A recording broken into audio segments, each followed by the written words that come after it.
Hi.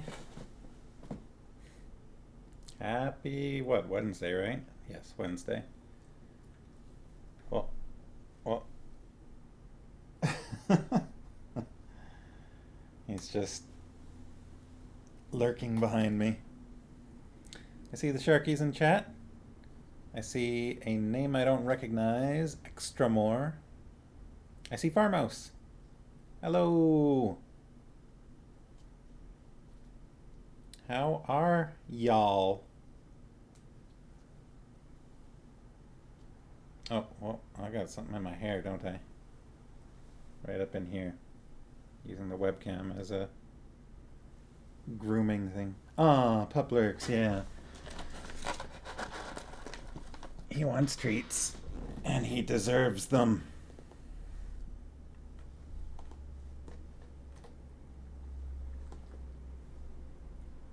Oh, Ericer. Oh, hi. Long time no see. You're not busy tonight? You've been crazy busy recently.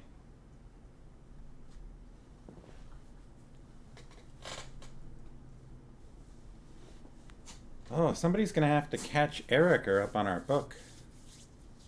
She is not. Yeah, he's hiding in the corner. She's not been here for this one yet. Most of what you have missed of this book has been, I think, a lot of setup. It's been a wild ride with the floods and school. Yeah, no kidding. But here you are. Welcome back. I'm happy to see you. You can take Cole's notes. Yeah, well, we'll get to that in a couple minutes.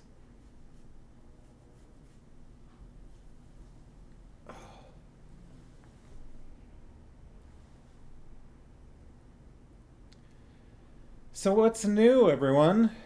What day is it? It's the 15th. Oh my goodness gracious. Gee golly. You got an A plus in your course. Look at you, you little overachiever. Farmos also did a seaweed face mask.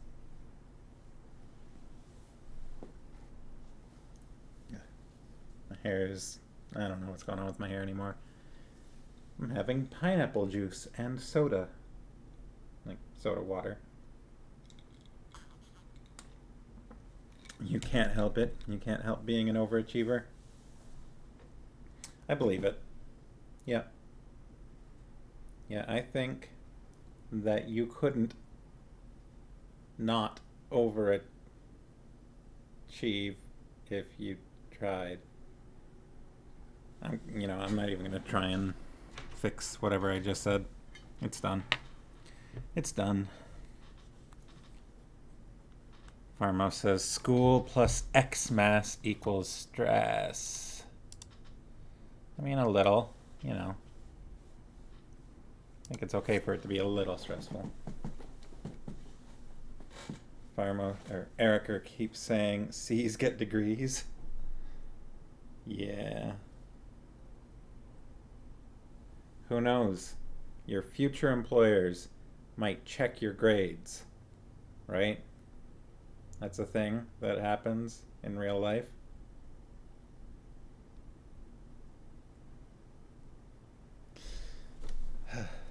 Okay, well, since we've got a little bit more recapping to do, I'll start on it a little early. We've been reading Pawn of Prophecy, Book 1 of the Belgariad by David Eddings.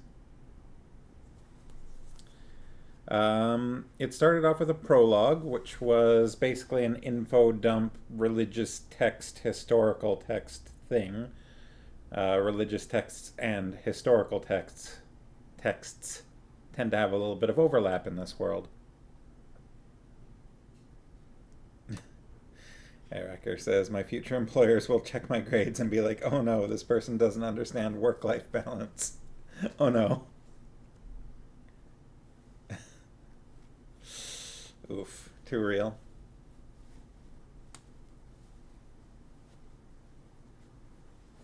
What's going on? Oh, my collar is all inside out, upside down. There we go. That's better.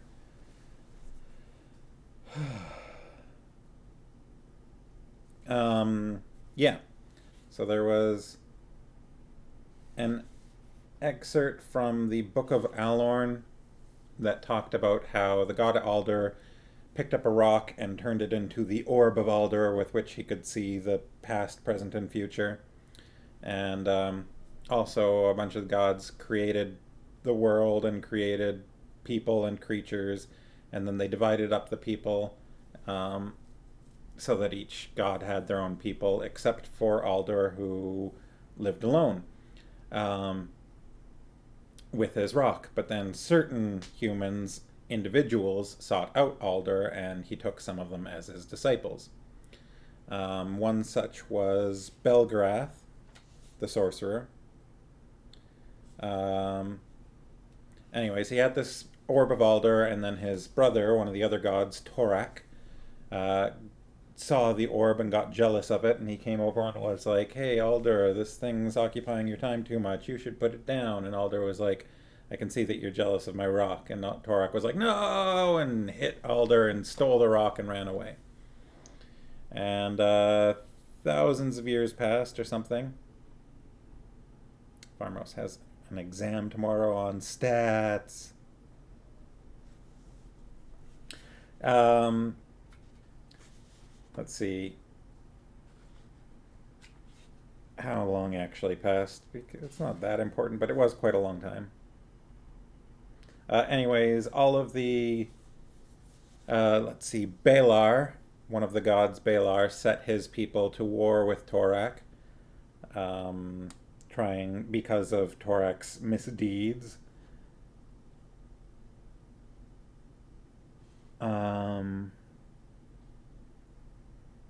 And so, yeah, they went to war, but then Torak picked up the orb and he split the earth with it and inrushed the seas and uprose the mountains. But then the orb was like, "Oh no, I'm being raised against the earth from which I came." And so it flamed up and it burned off half of Torak's face and melted it and burned one of his hands. Um, but he kept it anyways, and he went and he sealed it in an iron tower. Long time passed, and some of the a king of the Alorns and his sons, Alorns being the people of Balar, um, came to Belgarath and were like, "Hey, we found a passage over to where the orb is. Let's go do it." And Belgarath was like, "But my wife's about to give birth," and they're like, "Too bad." And he's like, "Okay, let's go." So they went. Belgarath turned into a wolf to guide the way, but the snows frosted his hair and it turned white. Um, and then they found the tower that it was sealed up in, and they snuck up the tower, and one of Cherek, the Alorn king's sons, Riva, was the only one that was able to pick up the orb because Riva didn't have sin in his heart, or greed or something like that. Um, then they snuck away. Torak woke up and went to look at the orb, saw it was gone, went down, struck down the tower, struck down the city that his people were living in, and were like, "You let the orb get stolen, go get it." And so they chased after, and Riva lifted the orb up, and it flared up, and it burned up a bunch of the Angaraks. Those are the people that follow Torak. And Torak was afraid and turned away, or at least turned away. I don't know whether he was afraid at that point. They ran away back to Aloria, I think. Aloria? I think it was called Aloria before they split the place up. Um, and then Cherek and his sons decided that they would have to divide up their people and go and stand watch against the coming of Torak, just in case, they invaded trying to get the orb back. So Cherek took his people and went to the north and named his portion of the kingdom Cherek. And his son Draz Bolnek also went north and named his kingdom Drasnia. Algar took his people to the plains to the east, and they found horses and became nomadic riders, and they named their kingdom Algaria. And Riva took the orb and sailed away to the Isle of the Winds.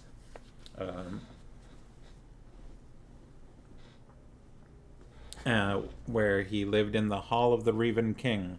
Let me see if I can get... Oop, almost lost my bookmark there. Get this page to focus. This is the map a bit.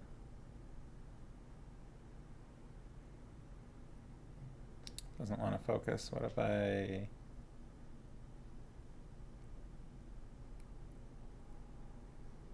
Oh. Well, it's not focusing too much, but that's okay. Sharkies were getting confused between what I was saying and what Farmos was saying.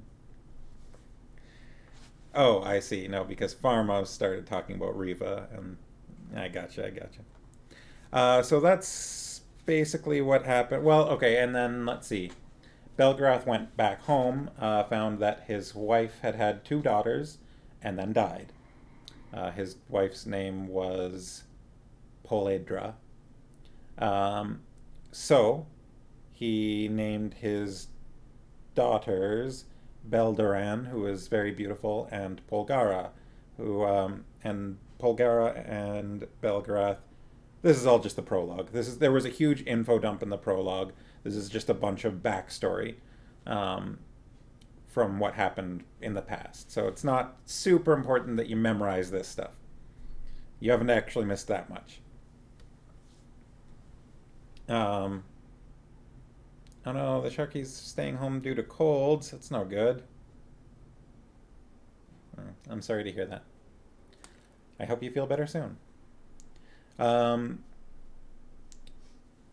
anyways, Aldor was like, well, okay, Belgarath and Polgara both loved Belderan very much, and they kind of competed for her attention. And then Aldor was like, hey, the Revan King has a great burden of caring for the Orb of Aldor. He's going to need a good wife. Send one of your daughters to be his wife. And Belgarath was like, maybe I'll send Polgara. And then he was like, no, I'll send Belderan. And then Polgara and Belgarath grew closer after that. Polgara was also a sorceress. I think the first female sorceress. Yeah. Anyways, chapter 1, we were introduced to Garion, a young boy who lived at Faldor's farm. He grew up in the kitchens. His Aunt Pole ran the kitchens. Erica had 3 people in her department calling sick today. Yeesh.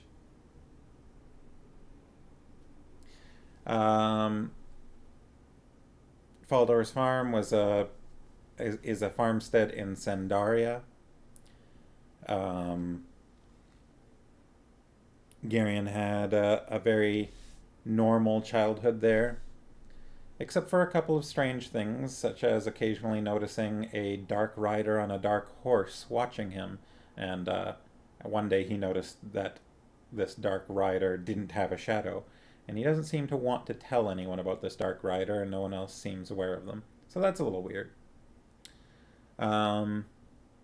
He has childhood friends, Runderig, who's a large, Arendish boy who is a little slow of wit, and Dorun, who is just a Sendarian through and through, who is small and fast-spoken and always running, and Erica, we don't talk about the Shadowless Dark Riders. And Zubret, a young girl who kind of manipulates them all against each other sometimes. There was a bit where the storyteller showed up, who pops in from time to time to raid the pantries and tell stories, regale them all with tales. And he and Aunt Pole seem to be fairly close. She calls him Old Wolf. Garion has decided to call him Mr. Wolf. They had a little adventure where they traveled to the village of Upper Gralt, and then ran into a Murgo there, which is one of the followers of Torak. But Mr. Wolf was very quick to deceive the Murgo about who they were and lied about their identities, and Garion followed suit.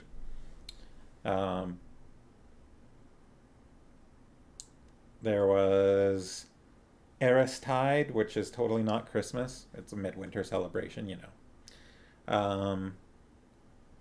Garion was gifted a knife by Farmer Faldor. At this point, I think he was around 9 years old, maybe. Or maybe he was older at that point. Maybe he was like 14. Yeah. I don't know. Any Runderig and Garion had an adventure where they were reenacting a battle between Brand, the Revan Warden, and Torak. So they decided to reenact this, and then Garion kind of had a fit of rage and beat Runderig pretty severely, yelling out defiance against Torak. Just a lot of details about his childhood. And that's most of what you've really missed is Garion's childhood. We've read the prologue and 4 chapters.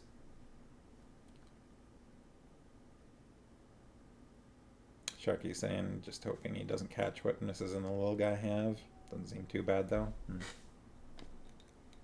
I don't know, anything important that I missed that Erica should get caught up on? I'm kind of just trying to hit the main details about... Oh, yeah. Dernick the Smith, an important character at the farm. A solid Sendarian, teaching Garion the good, honest Sendarian for virtues of modesty and thrift and the blacksmith. Yeah, I said Dernick the Smith.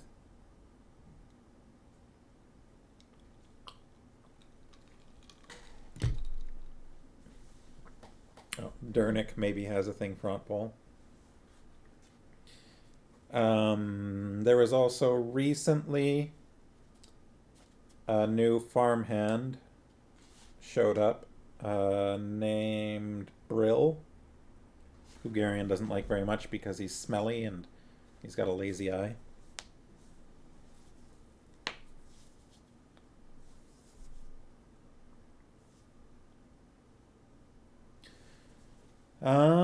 Yeah.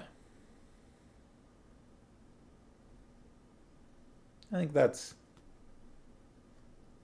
yeah, let's just get going, huh? Let's do this. Let's read chapter 5. Why don't we just get right into it? Chapter 5, look at that. Wow.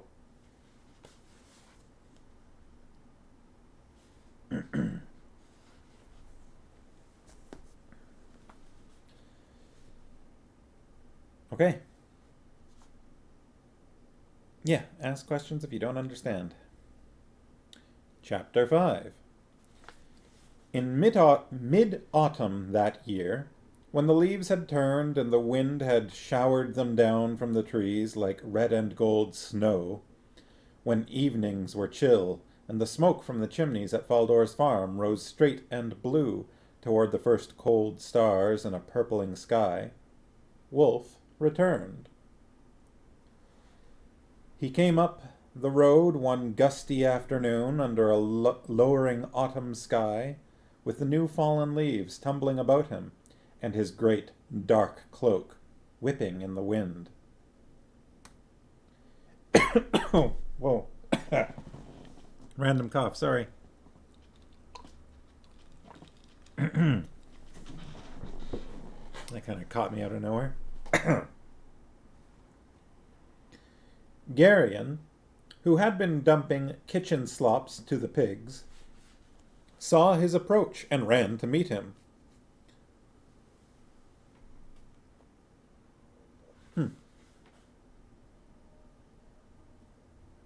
Chucky's saying their pages don't line up. Strange.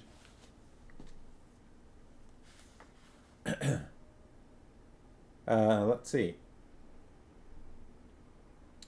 Garion, who had been dumping kitchen slops to the pigs, saw his approach and ran to meet him. The old man seemed travel-stained and tired, and his face under his gray hood was grim. Bard. His usual demeanor of happy-go-lucky cheerfulness had been replaced by a somber mood Garion had never seen in him before. Let me see if I can remember my wolf voice. Garion, Wolf said by way of greeting. You've grown, I see. It's been 5 years, Garion said. Has it been that long? Garion nodded, falling into step beside his friend. "Is everyone well?" Wolf asked. "Oh, yes," Geryon said. "Everything's the same here, except that Breldo got married and moved away, and the old brown cow died last summer." Aw, the old brown cow. "I remember the cow," Wolf said. I don't remember the cow. Do you remember the cow? I don't remember the cow. Formos says, "We have never heard of this cow before." "I remember the cow," Wolf said. Then he said, "I must speak with your Aunt Pole." "She's not in a very good mood today," Geryon warned. "It might be better if you rested in one of the barns. I can sneak some food and drink to you in a bit." "We'll have to chance her mood," Wolf said. "What I have to say to her can't wait." They entered the gate and crossed the courtyard to the kitchen door. The Sharkies say the old brown cow wasn't what it used to be. Too soon, Sharkies. The old brown cow just died last summer. Come on, have a little tact.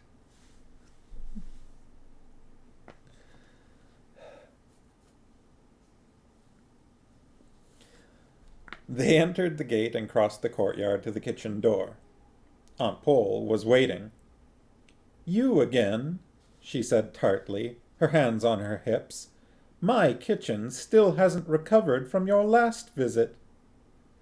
"Mistress Pole," Wolf said, bowing. Then he did a strange thing. His fingers traced an intricate little design in the air in front of his chest. Geryon was quite sure that he was not intended to see those gestures. Aunt Pole's eyes widened slightly, then narrowed, and her face became grim. Well, there's a lot of bardicness in this chapter. "How do you—" she started, then caught herself. "Geryon," she said sharply, "I need some carrots. There are still some in the ground at the far end of the kitchen garden. Take a spade and a pail and fetch me some."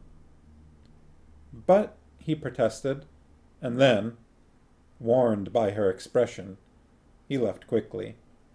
Sharkies say grim is contagious. Honestly, that's true. Frequently. He got a spade and a pail from a nearby shed, and then loitered near the kitchen door. Eavesdropping, of course, was not a nice habit, and was considered the worst sort of bad manners in Sandaria. But Geryon had long ago concluded that whenever he was sent away, the conversation was bound to be very interesting, and would probably concern him rather intimately. He had wrestled briefly with his conscience about it, but since he really saw no harm in the practice, as long as he didn't repeat anything he heard, conscience had lost to curiosity. Oh, Geryon. Geryon's ears were very sharp, but it took him a moment or two to separate the two familiar voices from the other sounds in the kitchen. "He won't leave you a trail," Aunt Pole was saying. "He doesn't have to," Wolf replied. "The thing itself will make its trail known to me. I can follow it as easily as a fox can scent out the track of a rabbit." "Where will he take it?" she asked. "Who can say? His mind's closed to me. My guess is that he'll go north to Boktor. That's the shortest route to Gar Alg Nadrak. He'll know that I'll be after him, and he'll want to cross into the lands of the Angarax as soon as possible. His theft won't be complete so long as he stays in the west." "When did it happen?" 4 weeks ago. "He could already be in the Angarak kingdoms." "That's not likely. The distances are great, but if he is, I'll have to follow him. I'll need your help." "But how can I leave here?" Aunt Pole asked. "I have to watch over the boy." Geryon's curiosity was becoming almost unbearable. He edged closer to the kitchen door. "The boy'll be safe enough here," Wolf said. "This is an urgent matter." No, Aunt Pole contradicted. Even this place isn't safe. Last Aristide, a Murgo and 5 thulls came here. He posed as a merchant, but he asked a few too many questions. About an old man and a boy named Runderig, who had been seen in Upper Grault some years ago. He may also have recognized me. "It's more serious than I thought, then," Wolf said thoughtfully. "We'll have to move the boy. We can leave him with friends elsewhere." No, Aunt Pole disagreed again. If I go with you, he'll have to go along. He's reaching an age where he has to be watched most carefully. "Don't be foolish," Wolf said sharply. Geryon was stunned. Nobody talked to Aunt Pole that way. It's my decision to make, Aunt Pole said crisply. We all agreed that he was to be in my care until he was grown. I won't go unless he goes with me. Geryon's heart leapt. Leaped? Geryon's heart leaped. "Pole," Wolf said sharply, "think where we may have to go. You can't deliver the boy into those hands." Edie leaped. He'd be safer in Cthul Murgos or in Maloria itself than he would be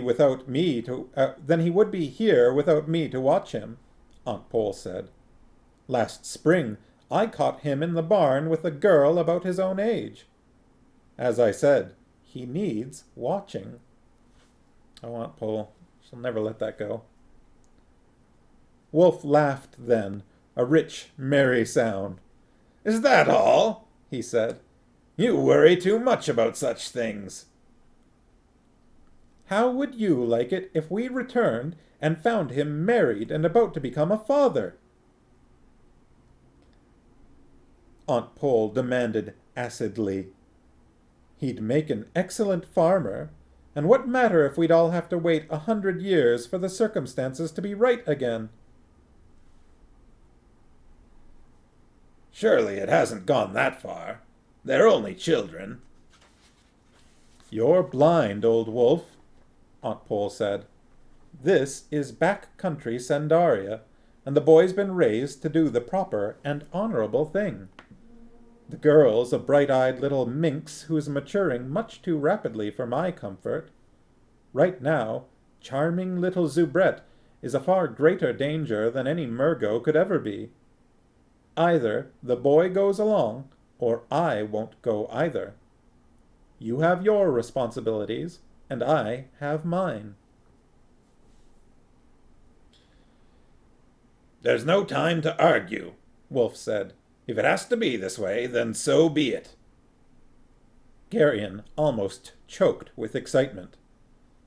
He felt only a passing, momentary pang at leaving Zubret behind.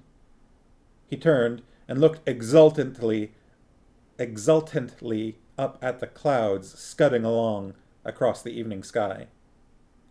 And, because his back was turned, he did not see Aunt Pole approach through the kitchen door. The garden, as I recall, lies beyond the south wall, she pointed out. Geryon started guiltily. How is it that the carrots remain undug? She demanded. Benebek.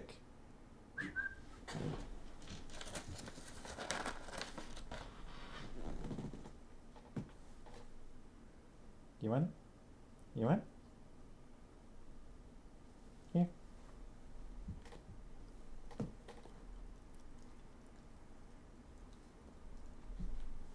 No barking. Chill. Ahem. How is it that the carrots remain undug? She demanded. I had to look for the spade, he said, unconvincingly. Really, I see that you found it, however. Her eyebrows arched dangerously. Only just now. Splendid. Carrots, Geryon. Now! Geryon grabbed his spade and pail and ran. It was just dusk when he returned, and he saw Aunt Pole mounting the steps that led to Faldor's quarters. He might have followed her to listen, but a faint movement in the dark doorway of one of the sheds made him step instead into the shadow of the gate. A furtive figure moved from the shed to the foot of the stairs Aunt Pole had just climbed, and silently crept up the stairs as soon as she went in Faldor's door. The light was fading, and Geryon could not see exactly who followed his aunt.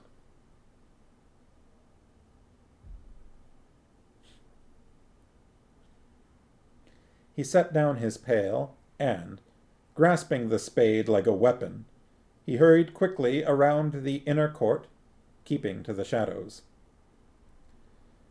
There came the sound of a movement inside the chambers upstairs, and the figure at the door straightened quickly and scurried down the steps. Geryon slipped back out of sight, his spade still held at the ready.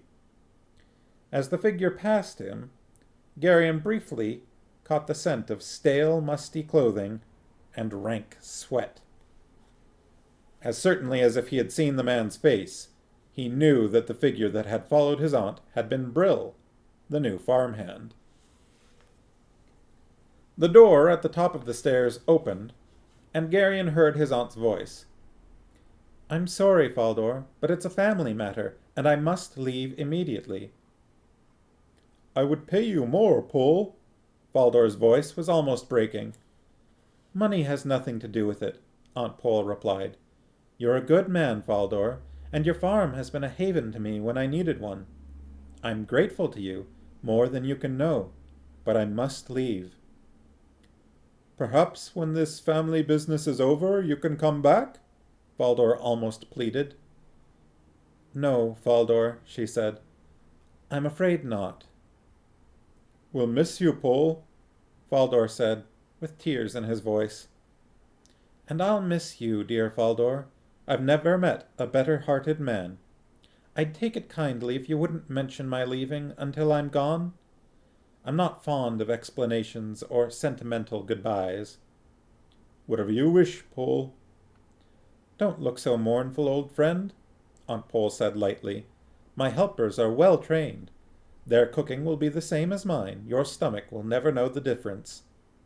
"My heart will," Faldor said. "Don't be silly," she said gently. "Now I must see to supper."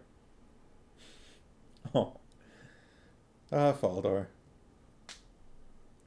Geryon moved quickly away from the foot of the stairs. Troubled, he put his spade back in the shed and fetched the pail of carrots he had left sitting by the gate. To reveal to his aunt that he had seen Brill listening at the door would immediately raise questions about his own activities that he would prefer not to have to answer.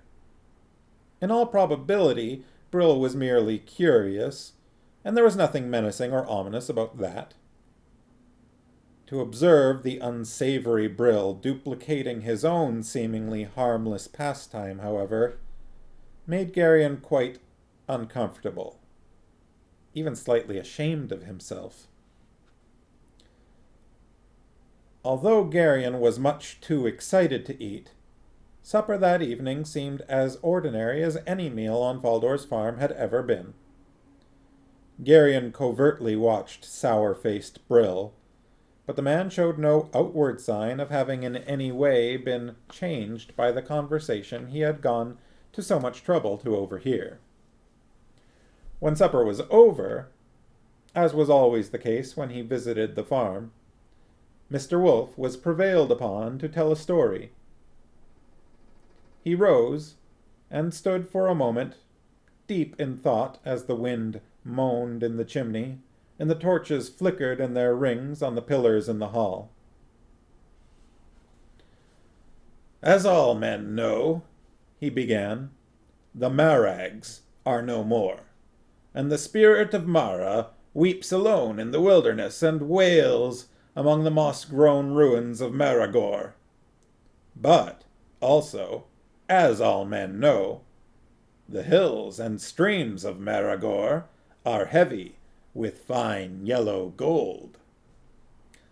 That gold, of course, was the cause of the destruction of the Marags.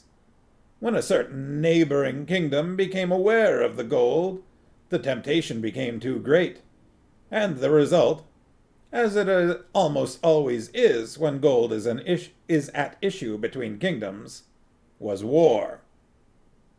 The pretext for the war was the lamentable fact that the Marags were cannibals. While this habit is distasteful to civilized men, had there not been gold in Maragor, it might have been overlooked. The war, however, was inevitable, and the Marags were slain.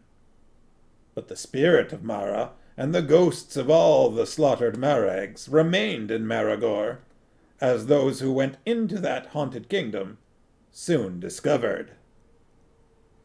Now, it chanced to happen that about that time there lived in the town of Muros in southern Sandaria 3 adventuresome men, and, hearing of all that gold, they resolved to journey down to Maragor to claim their share of it.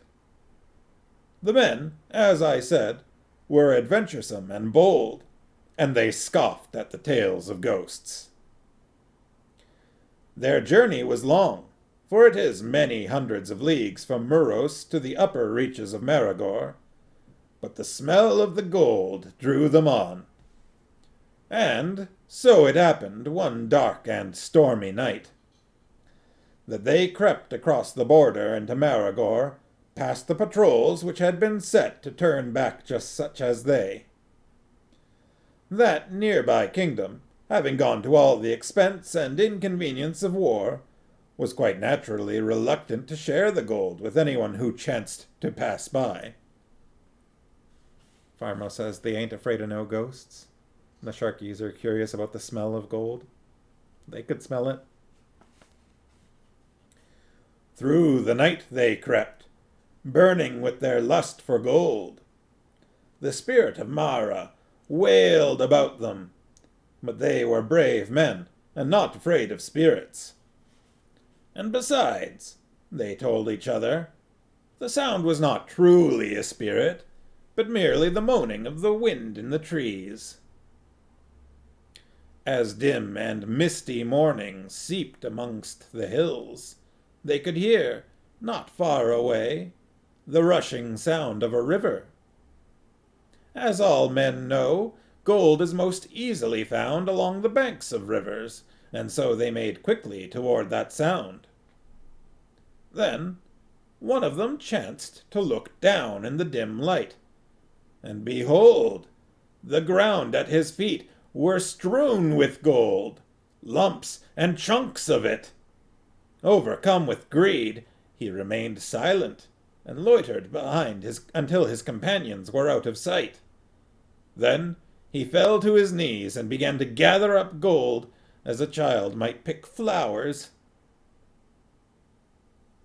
He heard a sound behind him, and he turned. What he saw, it is best not to say. Dropping all his gold, he bolted. Now, the river they had heard cut through a gorge just about there, and his 2 companions were amazed to see him run off the edge of that gorge and even continue to run as he fell, his legs churning its insubstantial air. Then they turned, and they saw what had been pursuing him. One went quite mad, and leaped with a despairing cry into the same gorge which had just claimed his companion. But the third adventurer, the bravest and boldest of all, told himself that no ghost could actually hurt a living man, and stood his ground. That, of course, was the worst mistake of all. The ghosts, encircled him as he stood bravely, certain that they could not hurt him. Mr. Wolf paused and drank briefly from his tankard.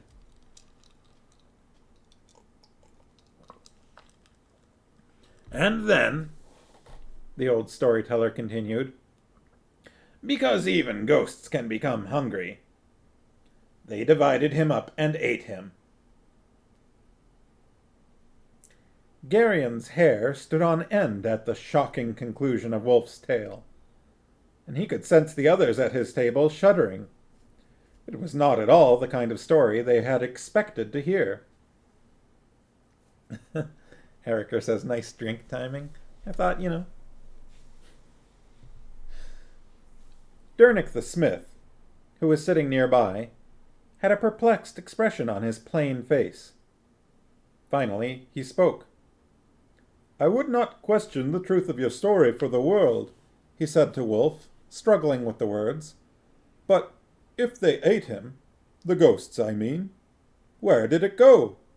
I mean, if ghosts are insubstantial, as all men say they are, they don't have stomachs, do they? And what would they bite with? Wolf's face grew sly and mysterious. He raised one finger as if he were about to make some cryptic reply to Dernick's puzzled question, and then he suddenly began to laugh. Dernick looked annoyed at first, and then, rather sheepishly, he too began to laugh. Slowly the laughter spread as they all began to understand the joke. An excellent jest, old friend, Faldor said, laughing as hard as any of the others, and one from which much instruction may be gained. Greed is bad, but fear is worse, and the world is dangerous enough without cluttering it with imaginary hobgoblins. Trust Faldor to twist a good story into a moralistic sermon of some kind. True enough, good Faldor, Wolf said more seriously. But there are things in this world which can't be explained away or dismissed with laughter. Brill, seated near the fire, had not joined in the laughter. I've never seen a ghost, he said sourly, nor ever met anyone who has, and I for one don't believe in any kind of magic or sorcery or such childishness. And he stood up and stamped out of the hall, almost as if the story had been a kind of personal insult. Later, in the kitchen, when Aunt Pole was seeing to the cleaning up and Wolf lounged against one of the work tables with a tankard of beer, Garion's struggle with his conscience finally came into the open. That dry, interior voice informed him most pointedly that concealing what he had seen was not merely foolish, but possibly dangerous as well. He set down the pot he was scrubbing and crossed to where they were. It might not be important, he said carefully, but this afternoon, when I was coming back from the garden, I saw Brill following you, Aunt Pole.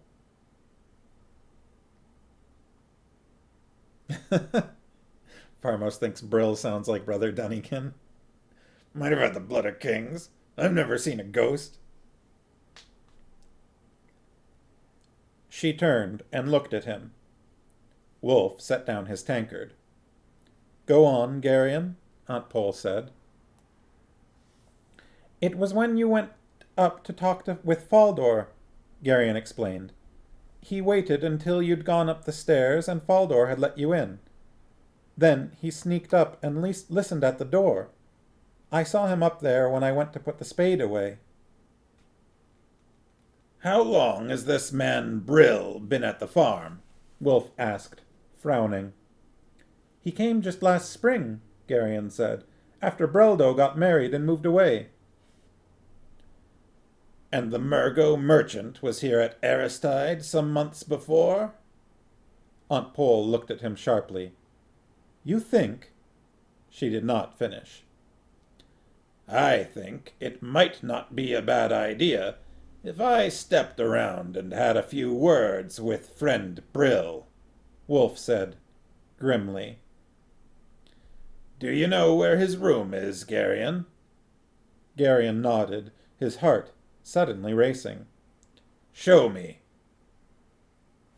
Wolf moved away from the table against which he had been lounging, and his step was no longer the step of an old man. It was curiously as if the years had suddenly dropped away from him. Be careful, Aunt Pole warned. Wolf chuckled, and the sound was chilling. I'm always careful. You should know that by now.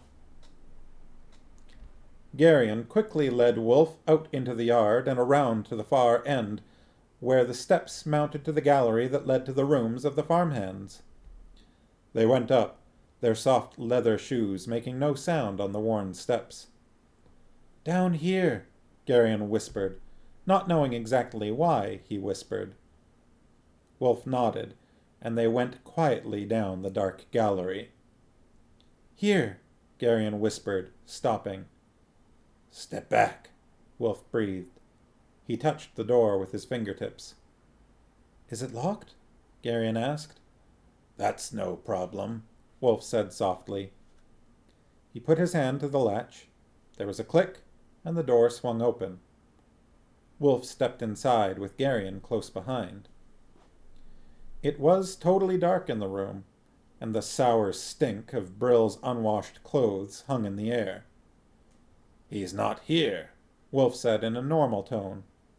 He fumbled with something at his belt, and there was a scrape of flint against steel and a flare of sparks. A wisp of frayed rope caught the sparks and began to glow. Wolf blew on the spark for a second, and it flared into flame. He raised the burning wisp over his head and looked around the empty room. The floor and bed were littered with rumpled clothes and personal belongings.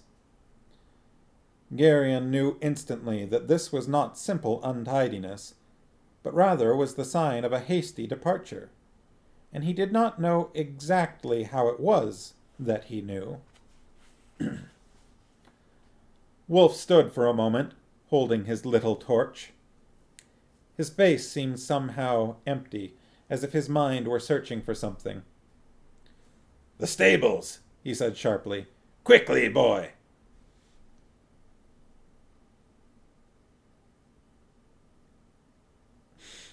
Pharma says, as Faldor might say, a good lesson. Always keep yourself and your clothing clean, so that if you're passing someone in the dark, they won't automatically know it's you.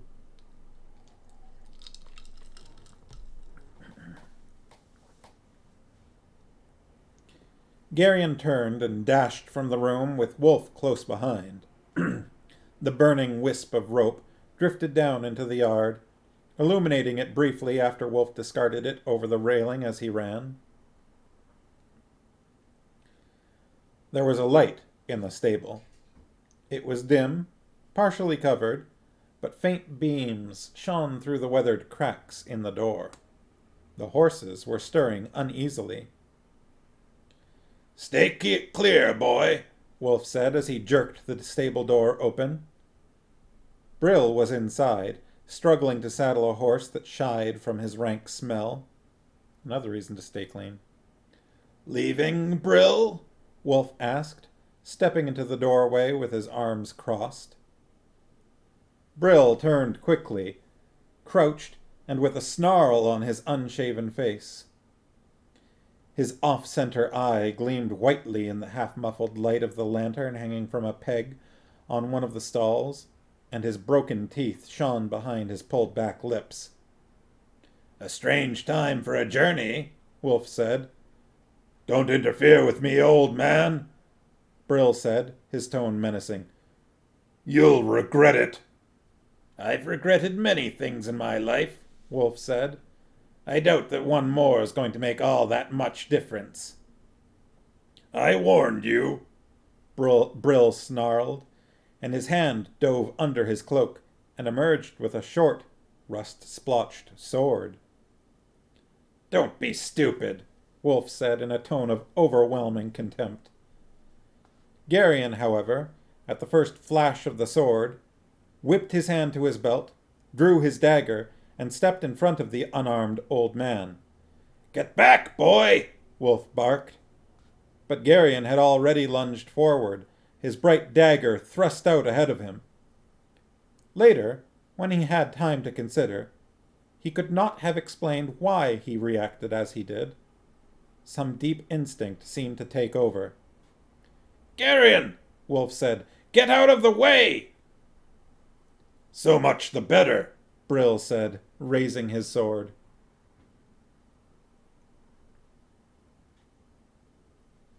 And then Dernick was there.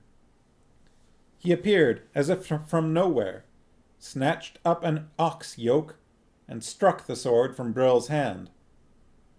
Brill turned on him, enraged, and Dernick's second blow took the cast-eyed man in the ribs, a little below the armpit. The breath whooshed from Brill's lungs, and he collapsed, gasping and writhing to the straw-littered floor. "For shame, Geryon," Dernick said reproachfully. "I didn't make that knife of yours for this kind of thing." "He was going to kill Mr. Wolf," Geryon protested. "Never mind that," Wolf said, bending over the gasping man on the floor of the stable. He searched Brill roughly and pulled a jingling purse out from under the stained tunic. He carried the purse to the lantern and opened it. "That's mine," Brill gasped, trying to rise. Dernick raised the ox yoke, and Brill sank back again. "A sizable sum for an ordinary farmhand to have, friend Brill," Wolf said, pouring the jingling coins from the purse into his hand. "How did you manage to come by it?" Brill glared at him. Geryon's eyes grew wide at the sight of the coins. He had never seen gold before. "You don't really need to answer, friend Brill," Wolf said, examining one of the coins. "Your gold speaks for you." He dumped the coins back in the purse and tossed the small leather pouch back to the man on the floor. Brill grabbed it quickly and pushed it back inside his tunic. "I'll have to tell Faldor of this," Dernick said. "No," Wolf said. "It's a serious matter," Dernick said. "A bit of wrestling or a few blows exchanged is one thing, but drawing weapons is quite another." "There's no time for all of that," Wolf said, taking a piece of harness strap from a peg on the wall. "Tie his hands behind him, and we'll put him in one of the grain bins.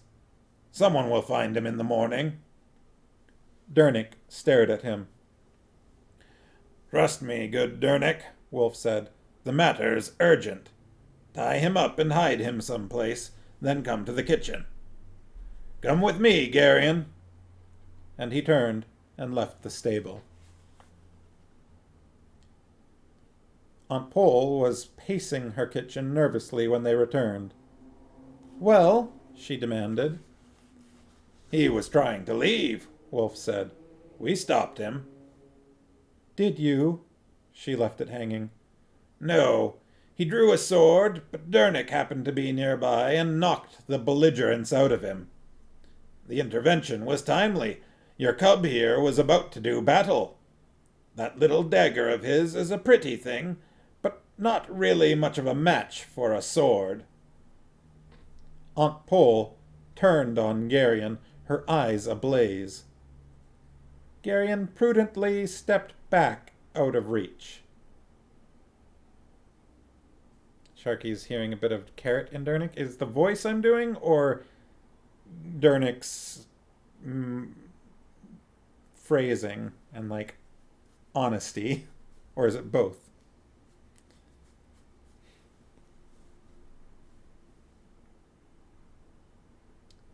"There's no time for that," Wolf said, retrieving the tankard he had set down before leaving the kitchen.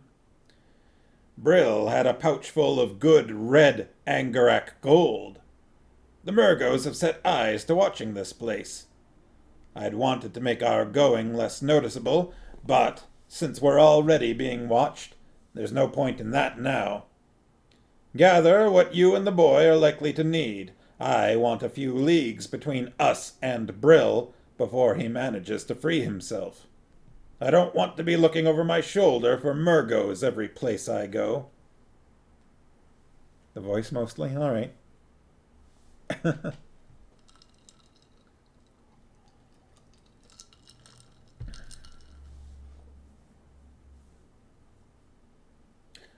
Dernick, who had just come into the kitchen, stopped and stood staring at them. "Things aren't what they seem here," he said. "What manner of folk are you, and how is it that you have such dangerous enemies?" That's a long story, good Dernick, Wolf said, but I'm afraid there's no time to tell it now. Make our apologies to Faldor, and see if you can't detain Brill for a day or so. I'd like our trail to be quite cold before he or his friends try to find it. "Someone else is going to have to do that," Dernick said slowly. "I'm not sure what this is all about, but I am sure that there's danger involved in it. It appears that I'll have to go with you, at least until I've gotten you safely away from here." Aunt Pole suddenly laughed. "You, Dernick? You mean to protect us?" He drew himself up. "I'm sorry, Mistress Pole," he said. "I will not permit you to go unescorted." "Will not permit?" she said incredulously. Very well, Wolf said, a sly look on his face. "Have you totally taken leave of your senses?" Aunt Pole demanded, turning on him. "Dernick's shown himself to be a useful man," Wolf said. "If nothing else, he'll give me someone to talk with along the way. Your tongue's grown sharper with the years, Pole, and I don't relish the idea of 100 leagues or more with nothing but abuse for companionship." "I see that you finally slipped into your dotage, old wolf," she said acidly. "That's exactly the sort of thing I meant," Wolf replied blandly. "Now, gather a few necessary things and let's be away from here. The night's passing rapidly."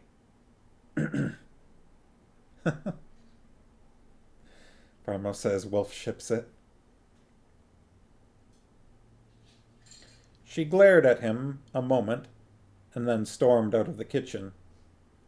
"I'll have to fetch some things too," Dernick said.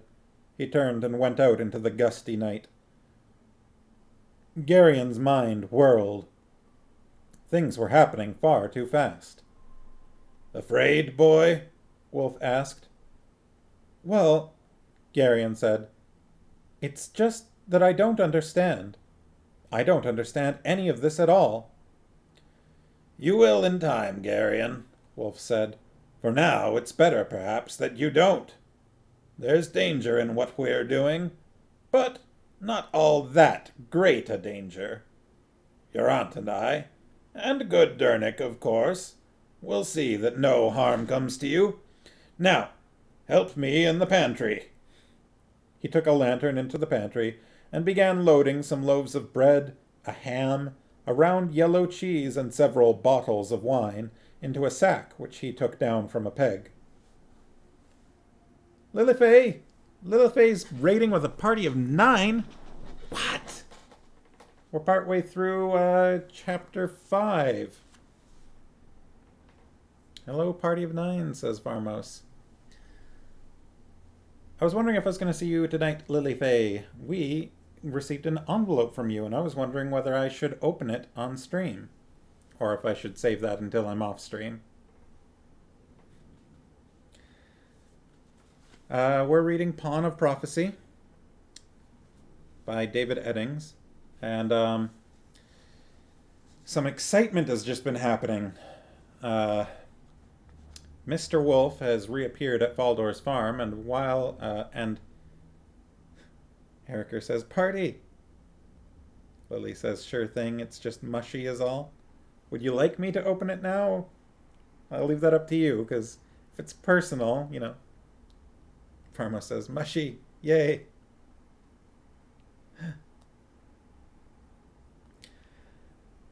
As I was saying, Mr. Wolf has recently returned to Faldor's farm. Eatedge says, "Raid!" Hi. Hi, Eatedge. Or is it Eat Age? Or is it something else entirely? With some... Oh boy. Mr. Wolf returned and informed Aunt Pole that something had been stolen and that they were going to have to pursue it together. Aunt Pole insisted that they bring Garyon along, which Mr. Wolf wasn't thrilled about, but eventually relented to. But then Garyon noticed Brill, the new farmhand, spying on Aunt Pole, and when he informed Mr. Wolf and Aunt Pole of this, he and Mr. Wolf went and confronted Brill, who attacked them with a sword. However, Dernick the Smith intervened and knocked the sword away from Brill and knocked him down, and they tied him up, and now they're in the process of retreating from Faldor's farm, just gathering up some necessities before they leave. And that's what's happened in this chapter, more or less. So there's been some excitement. Well, I'll continue reading, and if Lily likes, I'll open the envelope at the end of the stream, at the end of this chapter.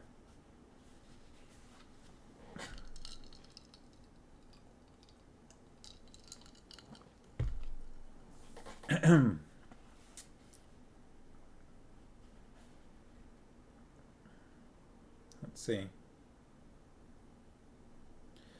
It was nearly midnight, as closely as Garyon could tell, when they quietly left the kitchen and crossed the dark courtyard.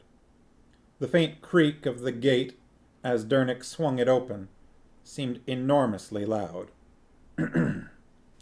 As they passed through the gate, Garyon felt a momentary pang. Faldor's farm had been the only home he had ever known. He was leaving now, perhaps forever, and such things had great significance. He felt an even sharper pang at the memory of Zubret. The thought of Daroon and Zubret together in the hay barn almost made him want to give the whole thing up altogether. But it was far too late now.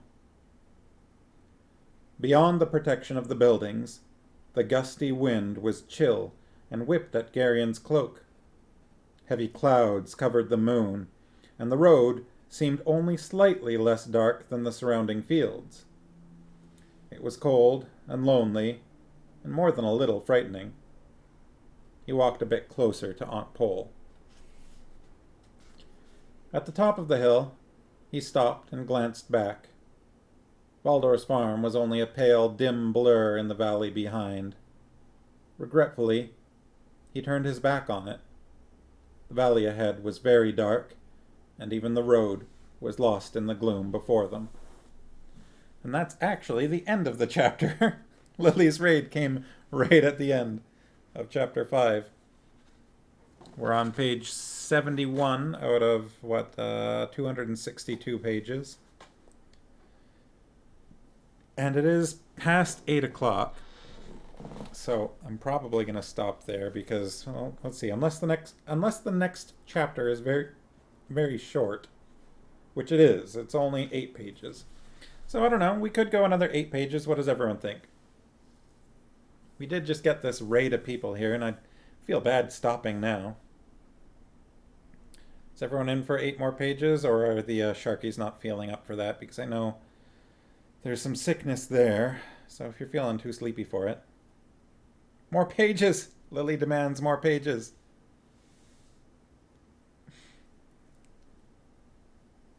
I think someone else is typing.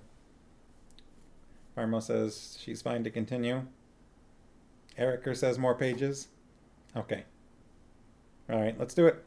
Let's read chapter 6. It's a shorter one. But bam! Chapter 6. Sharkies are okay for it? Okay, cool. They had walked for miles. How many, Garyon could not say. He nodded as he walked, and sometimes stumbled over unseen stones on the dark road. More than anything now, he wanted to sleep. His eyes burned and his legs trembled on the verge of exhaustion. At the top of another hill, there always seemed to be another hill, for that part of Sandaria was folded like a rumpled cloth, Mr. Wolf stopped and looked about, his eyes searching the oppressive gloom. "We turn aside from the road here," he announced. "Is that wise?" Dernick asked. "There are woods hereabout, and I've heard that there may be robbers hiding there.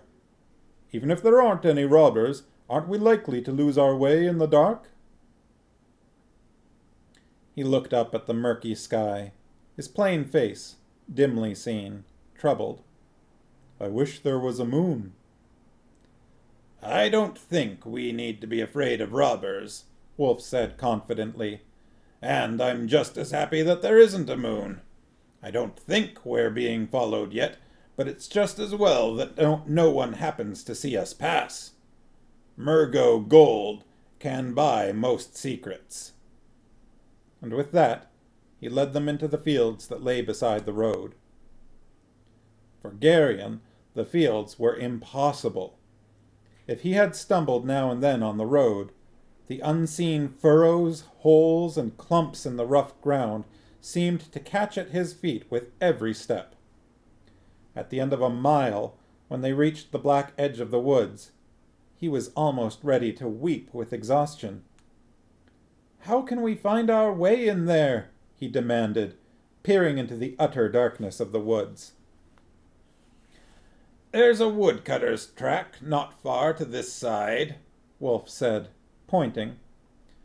"We only have a little farther to go." And he set off again, following the edge of the dark woods, with Geryon and the others stumbling along behind him. "Here we are," he said finally, stopping to allow them to catch up. "It's going to be very dark in there, and the track isn't wide.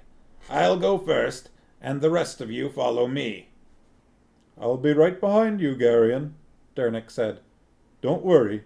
Everything'll be all right." There was a note in the smith's voice, however, that hinted that his words were more to reassure himself than to calm the boy. It seemed warmer in the woods. The trees sheltered them from the gusty wind, but it was so dark that Geryon could not understand how Wolf could possibly find his way. A dreadful suspicion grew in his mind that Wolf actually did not know where he was going and was merely floundering along blindly, trusting to luck. "Stop!" a rumbling voice suddenly, shockingly said directly ahead of them. Geryon's eyes, accustomed slightly now to the gloom of the woods, saw a vague outline of something so huge that it could not possibly be a man. "A giant!" he screamed in a sudden panic. Then, because he was exhausted and because everything that had happened that evening had simply piled too much upon him all at one time, his nerve broke and he bolted into the trees. "Geryon!" Aunt Pole's voice cried out after him. "Come back!" But panic had taken hold of him. He ran on, falling over roots and bushes, crashing into trees and tangling his legs in brambles. It seemed like some endless nightmare of blind flight. He ran full tilt into a low-hanging, unseen branch, and sparks flared before his eyes with the sudden blow to his forehead. This has got to be the second or third time he's hit his... This is the third time, at least, he's had a head injury.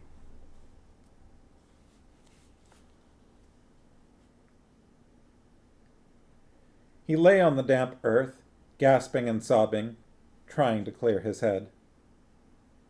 And then there were hands on him, horrid, unseen hands. 1,000 terrors flashed through his mind at once, and he struggled desperately, trying to draw his dagger. "Oh no," a voice said. "None of that, my rabbit." His dagger was taken from him. "Are you going to eat me?" Geryon babbled, his voice breaking. His captor laughed. "On your feet, rabbit." he said, and Geryon felt himself pulled up by a strong hand. His arm was taken in a firm grasp, and he was half dragged through the woods. Somewhere ahead there was a light, a winking fire among the trees, and it seemed that he was being taken that way.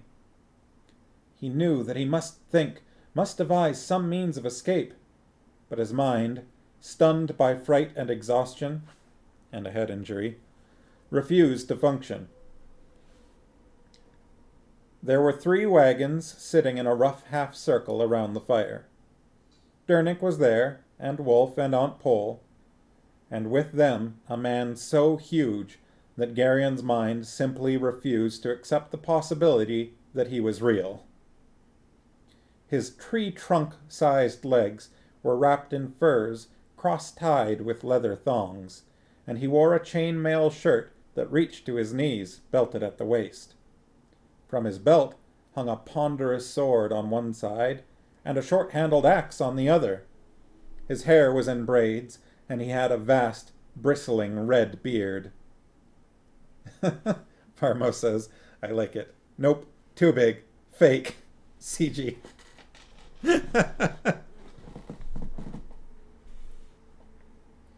As they came into the light, Geryon was able to see the man who had captured him. He was a small man, scarcely taller than Geryon himself, and his face was dominated by a long, pointed nose. His eyes were small and squinted, and his straight black hair was raggedly cut. The face was not the sort to inspire confidence, and the man's stained and patched tunic and short, wicked-looking sword did little to contradict the implications of the face.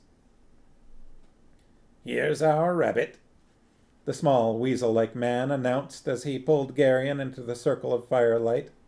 And a merry chase he led me, too. Aunt Pole was furious. Don't you ever do that again, she said sternly to Geryon. Not so quick, Mistress Pole, Wolf said. It's better for him to run than to fight just yet. Until he's bigger, his feet are his best friends. Have we been captured by robbers? Geryon asked in a quavering voice. Robbers? Wolf laughed. What a wild imagination you have, boy. These 2 are our friends. Friends? Geryon asked doubtfully, looking suspiciously. Oh, puppy. We've been visited by the puppy. Wag, wag, wag. Waggy tail. I think he's hoping I'll be done soon.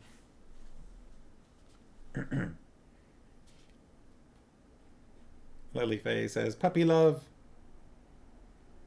Look at him holding his little nose between his paws.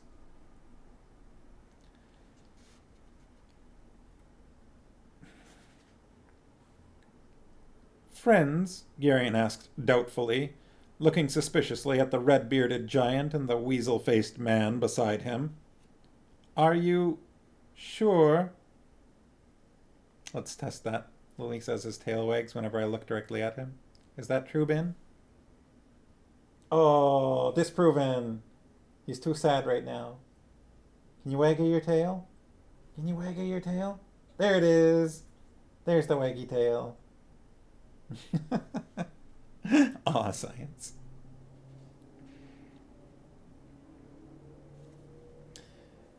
Are you sure? The giant laughed then, too, his voice rumbling like an earthquake. The boy seems mistrustful, he boomed. Your face must have warned him, friend Silk. The smaller man looked sourly at his burly companion. This is Geryon, Wolf said, pointing at the boy. You already know Mistress Pole. Sorry, let me redo that. You already know Mistress Pole. His voice seemed to stress Aunt Pole's name. And this is Dernick, a brave smith who's decided to accompany us. Mistress Pole... I gotta fix that a little bit. A little less gravelly for Silk's voice. Mistress Pole. How's that? Mistress Pole. Yeah, something like that. Mistress Pole, the smaller man said. Maybe not too nasally. The smaller man said, laughing suddenly for no apparent reason. I am known so, Aunt Pole said pointedly. It shall be my pleasure to call you so then, great lady, the small man said, with a mocking bow. Our large friend here is Barak, Wolf went on. He's useful to have around when there's trouble. As you can see, he's not a Sendar, but a Cherek from Val Alorn. Geryon had never seen a Cherek before, and the fearful tales of their prowess in battle became suddenly quite believable in the presence of the towering Barak. And I, the small man said, with one hand to his chest, am called Silk. Not so much of a name, I'll admit, but it suits me, and I'm from Boktor in Drasnia. I'm a juggler and an acrobat. And also a thief and a spy, Barak rumbled good-naturedly. We all have our faults, Silk admitted blandly, scratching at his scraggly whiskers. And I'm called Mr. Wolf in this particular time and place, the old man said. I'm rather fond of the name, since the boy there gave it to me. Mr. Wolf? Silk asked, and then he laughed again. What a merry name for you, old friend. Sharky say sounds like the good beginnings of a D&D party. Absolutely. Yep. Definitely. We've got a rogue, a barbarian. Dernick might be a fighter, maybe. Just kind of bland, boring, whatever. We've got a bard. I don't know what Geryon is just yet. And it's hard to say about Mistress Pole as well. Pharma says not that fighters are always boring. No. That's true. But at level 1 they are. At level 1 fighters are pretty boring. Okay, it's my turn. I move forward 10 feet and I hit it with my ox yoke.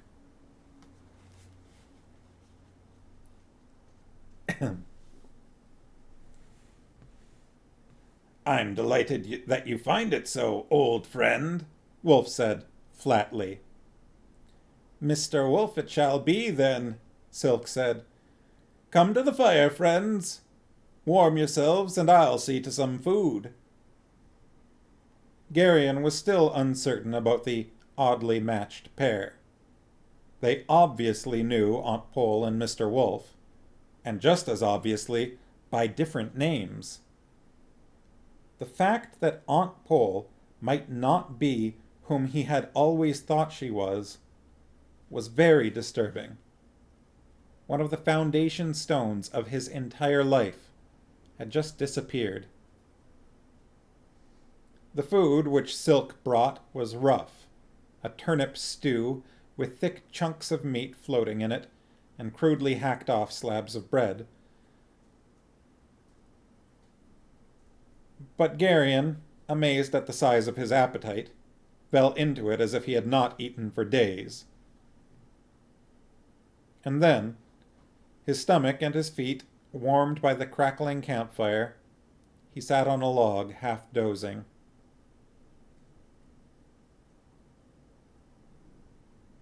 Yeah, Geryon's an interesting character. He is both a naive young boy, but he's also quite sharp. Sometimes. Sometimes he's quite sharp. Not always. What now, old wolf? He heard Aunt Pole ask. What's the idea behind these clumsy wagons? A brilliant plan, Wolf said, even if I do say it myself. There are, as you know, wagons going every which way in Sendaria at this time of year. Harvests are moving from field to from farm to village, and from village to town. Nothing is more unremarkable in Sandaria than wagons. They're so common that they're almost invisible. This is how we're going to travel. We're now honest freight haulers. We're what? Aunt Pole demanded. Wagoneers, Wolf said expansively. Hard-working transporters of the goods of Sandaria, out to make our fortunes and seek adventure, bitten by the desire to travel, incurably infected by the romance of the road. Have you any idea how long it takes to travel by wagon? Aunt Pole asked. 6 to 10 leagues a day, he told her. Slow, I'll grant you, but it's better to move slowly than to attract attention. Parmo says, a brilliant idea if I do say so myself. She feels like pretty regularly precedes a terrible plan. She shook her head in disgust. Where first, Mr. Wolf? Silk asked. To Doreen, Wolf announced.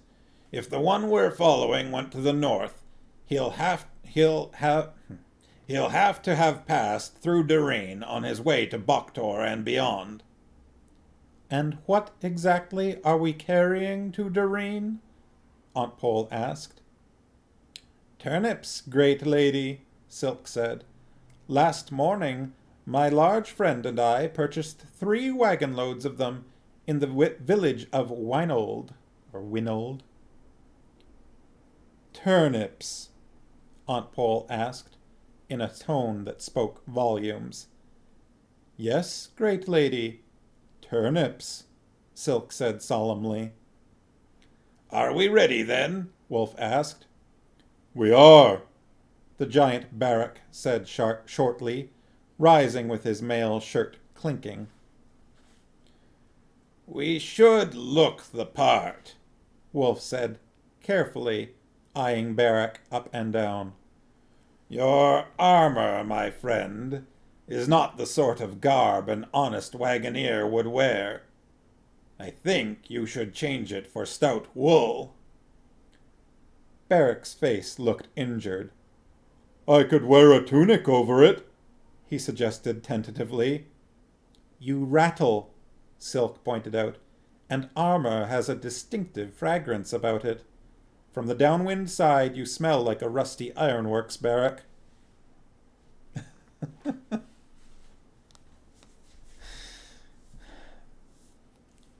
Conversations about turnips happening in chat. I feel undressed without a mail shirt, Barak complained. We must all make sacrifices, Silk said. I feel like I'm changing Silk's voice almost every time he talks. And now turnip doesn't look like a word, Marmos thinks. Grumbling, Barak went to one of the wagons, jerked out a bundle of clothes, and began to pull off his mail shirt. His linen undertunic bore large, reddish rust stains.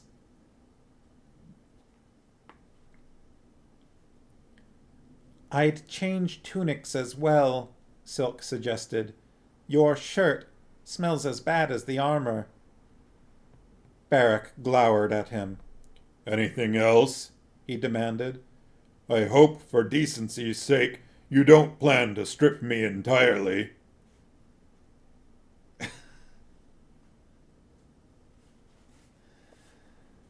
Silk laughed.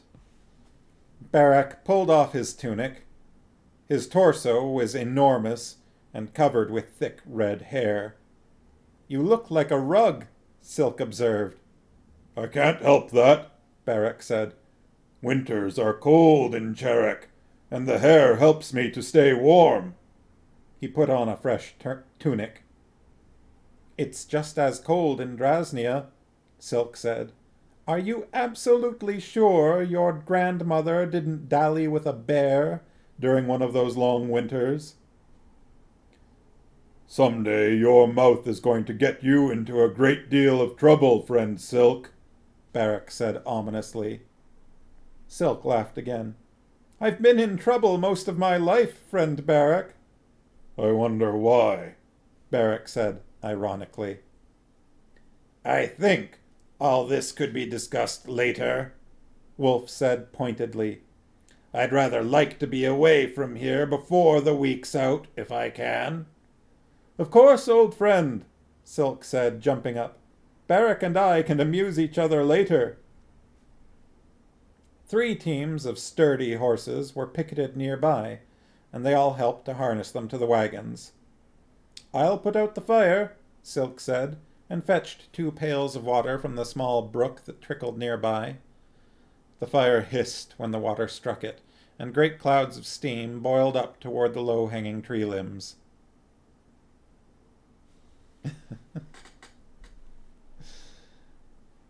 We'll lead the horses to the edge of the wood, Wolf said. I'd rather not pick my teeth on a low branch. The horses seemed almost eager to start and moved without urging along a narrow track through the dark woods. They stopped at the edge of the open fields, and Wolf looked around carefully to see if anyone was in sight. I don't see anybody, he said.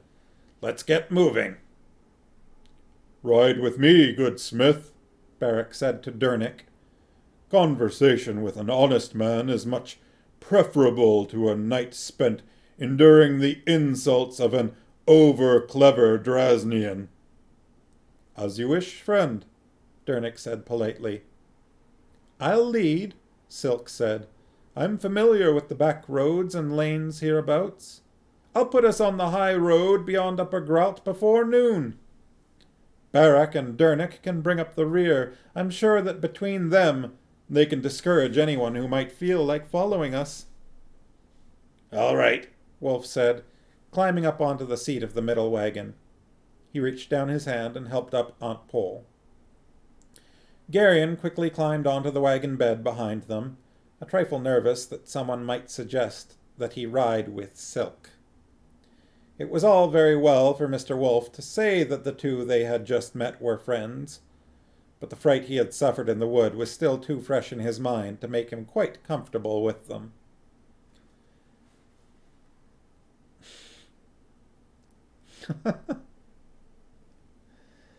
The sacks of musty-smelling turnips were lumpy, but Geryon soon managed to push and shove a kind of half-reclining seat for himself among them, just behind Aunt Pole and Mr. Wolf. He was sheltered from the wind, Aunt Pole was close, and his cloak, spread over him, kept him warm. He was altogether comfortable, and, despite the excitement of the night's events, he soon drifted into a half-drowse. The dry voice in his mind suggested briefly that he had not behaved too well back in the wood, but it too soon fell silent, and Geryon slept.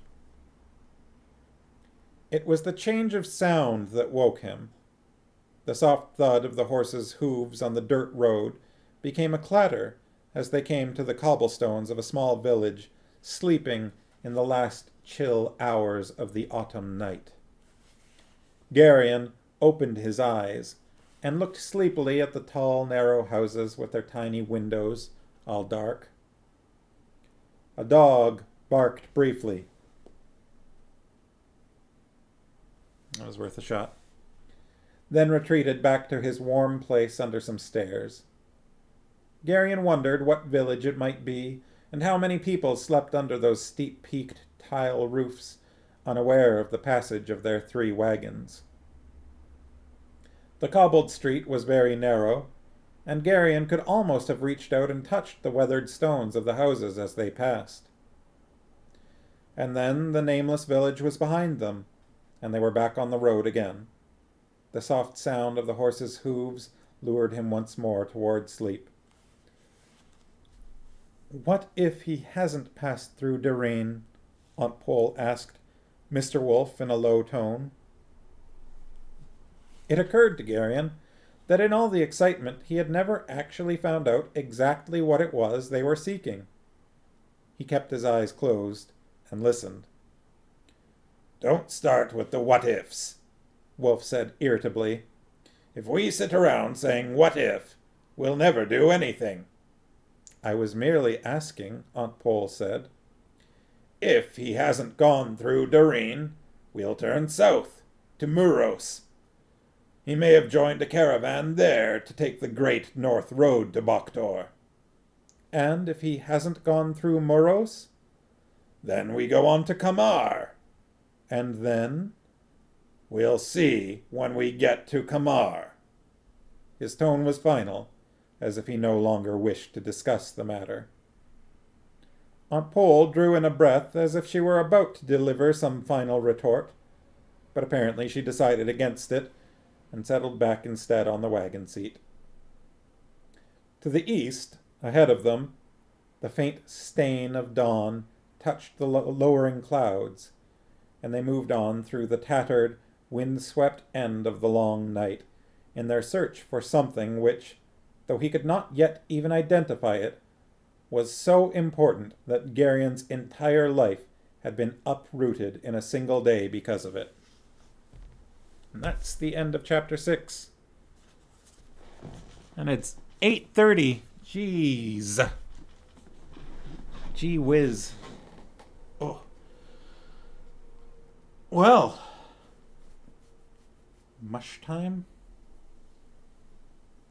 That was kind of a drastic change of pace from the first 5 chapters, or 4 chapters, wasn't it? Lilyface says, "Wonderful reading, thank you. Should I open that letter, Lily, or should I save it?"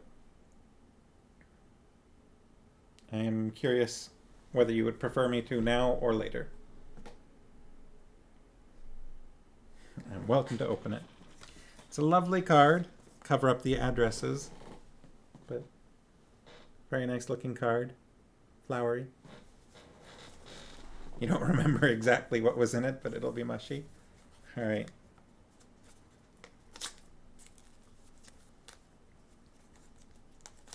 Get the envelope open.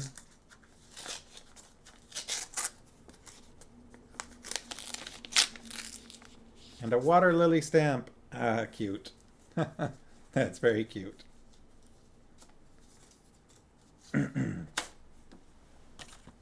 We have have a wonderful holiday. Cute.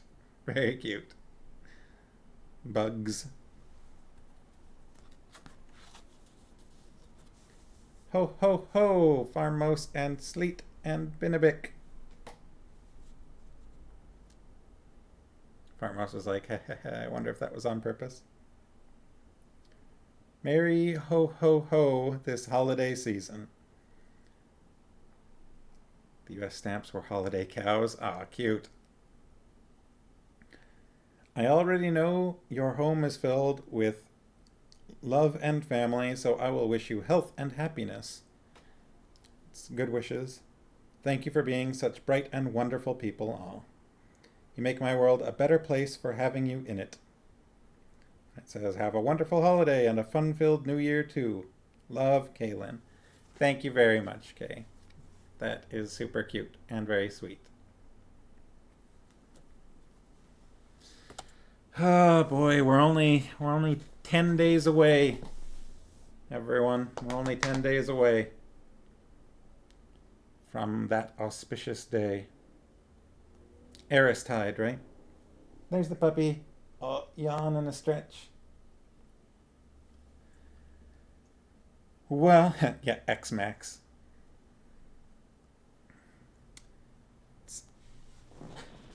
I think a very good time to stop for the evening. I hope everyone enjoyed these chapters. The card was also addressed to our beloved puppy. Yes, yes it was. Binnabick's name was also in there. Right, Binnabick? This card is for you too. Yeah, that's from Lily. You can't really see it, but he's thoroughly checking it out. He's very curious about the card. Do you want me to open it for you? Do you want to read?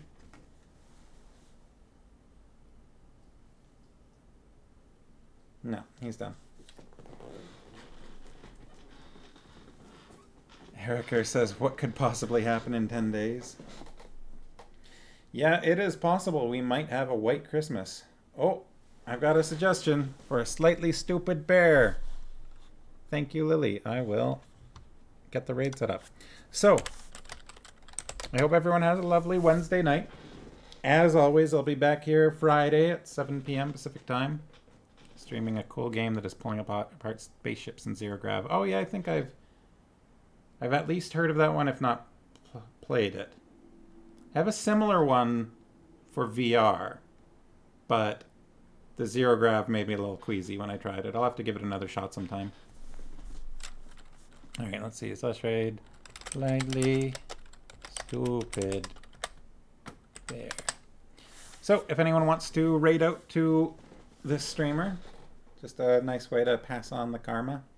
But otherwise, yeah, I hope everyone has a lovely Wednesday night. And I hope that I see you all on Friday. This channel is... there's the raid. Okay, have a good night, everyone. Bye-bye. See you Friday.